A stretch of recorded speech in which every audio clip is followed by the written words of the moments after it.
Hello friends, সবাই কেমন আছেন? আশা করি সবাই ভালোই আছেন। তো আজকে যে টপিক এবং যে বিষয়গুলো নিয়ে কথা বলবো সেটা হচ্ছে আমরা অনলাইনে সবাই কাজের জন্য বিভিন্ন জায়গা থেকে কোর্স করে থাকি এবং আমাদের অনেকেরই আগ্রহ আছে যে আমরা অনলাইনে আপনার কিছু একটা করব। তো অনলাইনে কিছু একটা করার জন্য বেসিক্যালি আগে আমাদেরকে যেটা জানতে হবে সেটা হচ্ছে আমাদেরকে আগে জানতে হবে যে আমরা আসলে কি করতেছি এবং কিভাবে আমরা অনলাইন থেকে টাকাটা ইনকাম করব। আপনি সহজভাবে যদি বলা হয় যে আপনি অনলাইনটা বাদ দেন, আপনি বেসিক্যালি এখন যেটা পজিশনে আছেন বেকারত্ব অবস্থায়, এখান থেকে আপনাকে যদি কিছু ক্যাশ ক্যাপিটাল দেওয়া হয় তাহলে আপনি কি করবেন, এবং ক্যাশ ক্যাপিটাল যদি আপনার না থাকে তাহলে আপনি কি করবেন।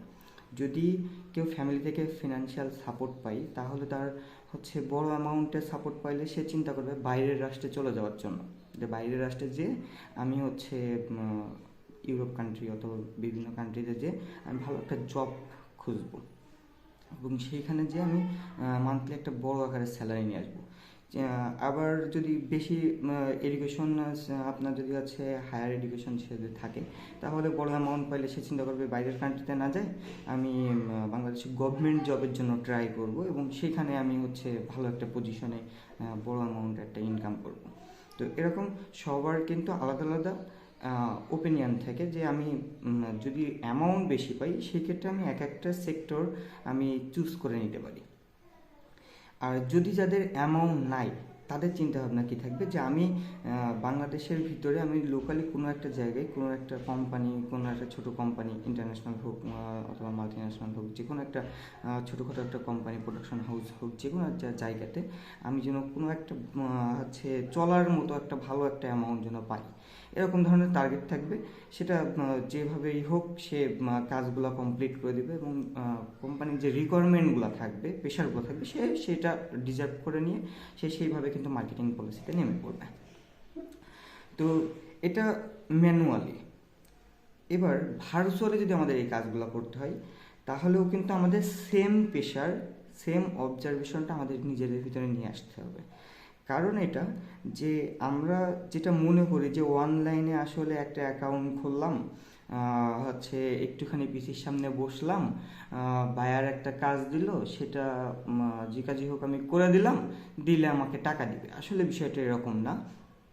বিষয়টা আপনার আমাদের ম্যানুয়াল মার্কেটিংটাই, ম্যানুয়াল জীবনটাকেই আমরা অনলাইনে ভার্চুয়াল করে নিয়েছি, যেটা যাতে আমাদের ম্যানুয়ালে মানুষকে খুঁজে পাইতে। সাপোজ আপনার একটা বিজনেস আছে, আপনার যে সিটিতে আছেন সেই সিটি ভিত্তিক একটা সুপার শপ আছে, সুপার শপের আপনার প্রচারণা হয়। অনেকেই জানেন যে তাদের এলাকায় কিন্তু আপনার হচ্ছে মাইকিং করে অনেক কিছুর অফার আপনার হচ্ছে প্রমোশন করা হয়।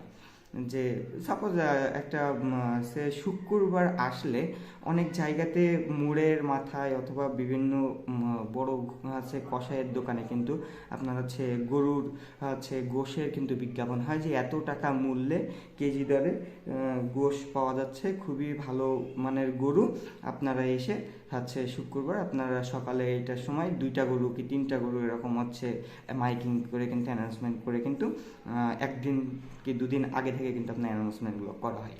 তো এইগুলার কারণ হচ্ছে যে এটা কিন্তু মার্কেটিং পলিসি। এটা যে কোনো এলাকা ভিত্তিক হোক কি আপনার হচ্ছে ভিত্তিক হোক, সেটা কিন্তু তারা কিন্তু তাদের বিজনেসটাকে কিন্তু ডেভেলপ করতে যাচ্ছে। মাইকিংটা কিন্তু সেই কষাই কিন্তু করে না। কষাই একটা নির্দিষ্ট অ্যামাউন্টে একটা নির্দিষ্ট এলাকা ভিত্তিক হচ্ছে আপনার রেঞ্জ করে নিয়ে সেই রেঞ্জের ভিতরে যারা মাইক অ্যানাউন্সমেন্টগুলো করে, কোনো একটা ভয়েস আর্টিস্টের কাছে একটা স্ক্রিপ্ট দিয়ে বলে যে ভাই এইটা আপনি বলবেন, সে বলে, কিন্তু যে কষাই সে কিন্তু বলে না। তো একজন ভয়েস আর্টিস্ট লাগে। তো আমরা ধরলাম একজন ভয়েস আর্টিস্ট, একজন মাইকের হচ্ছে সেট আপ যারা মাইকগুলো ভাড়া দেয়, আর একজন ভ্যানওয়ালা।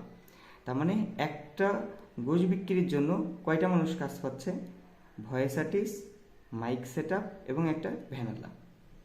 তো এই 3জন কিন্তু একটা বিজনেসের পিছনে কিন্তু আপনার সময় দিচ্ছে, এটা বিজ্ঞাপনের। তো কথা হচ্ছে নেক্সট পার্টে।